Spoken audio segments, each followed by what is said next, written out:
We are back with Melissa Leonard, a registered dietitian with Cone Health's Nutrition and Diabetes Education Services. So we talked about the do's. Now we're going to talk about the don'ts, the things to avoid and or limit. So let's first start off. How about alcohol? And so when it comes to alcohol, because of how it's processed in the body, it is going to cause us to lose more fluid. And for that reason, as well as the effects of excessive alcohol intake on our overall health, we do want to limit our intake, as well as not rely on alcohol for hydration. So limiting, trying to have, the recommendations no more than 1 drink equivalent for women per day and 2 drink equivalents for men, which is 1 drink being like 12-ounce beer, 5 ounces wine, 1.5 ounces for liquor. So what I recommend if we're having those beverages, making sure to have that water bottle along too. So drink, alternate. That can keep us hydrated and also help us prevent overconsumption. Okay. How about caffeinated drinks? Because I know I drink a good amount of coffee a day. I know a lot of folks instead they drink sodas to keep up their energy during the day. Does that help or hurt the hydration? And so when it comes to caffeine, it does have what we call a diuretic effect, where it causes us to flush out a little more fluids. However, research has shown that as long as we're not having excessive amounts of caffeine, generally it really doesn't negatively affect our hydration. So while not equal to water, we can still count those caffeinated beverages as part of that fluid total. If we're talking about sodas, something we do want to think about, if they have a lot of sugar, if it's regular soda, it's going to add a lot of calories to our day without adding nutrients. So water would still be preferred there, but it will still provide some hydration. Okay. Now, are there certain foods or certain groups that we should just limit due to its impact on hydration, especially during the hot summer months?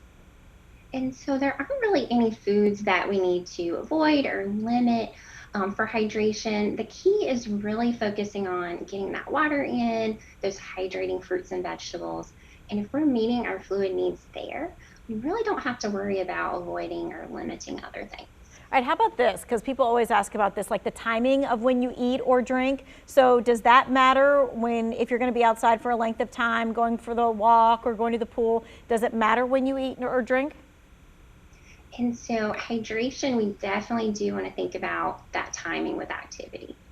And so if we're going to, go outside, do some type of physical activity, maybe working in the sun, we do want to be well hydrated. We don't want to start out in what I call a hydration hole.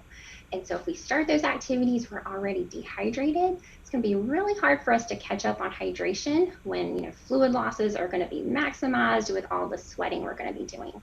So a great general rule, before, drinking before, during, and after.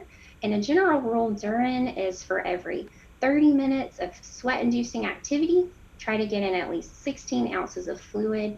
And if we're doing activities that last longer than 1 hour, and again, they're working up, pretty good sweat, we do want to replace our electrolytes, something like a sports drink or a powder added to our water. Oh, okay. All right. And we've got about a minute left. This was probably something we should ask before July 4th, but do's and don'ts for how to keep cold food cold at an outdoor event like a July 4th picnic or whatever else we have.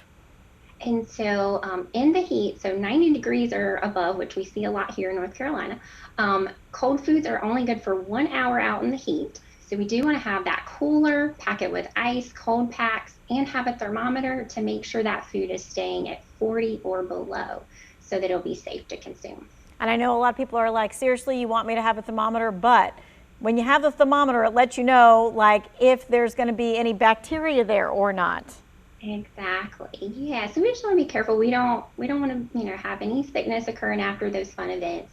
So better to be safe. So throw that thermometer in there. Because a lot of times it wasn't that you overate at the picnic. It was something was not good anymore. All right. Thank you so much. We appreciate you. We're going to post all of this information on our website. Just go to the To Your Wellbeing section.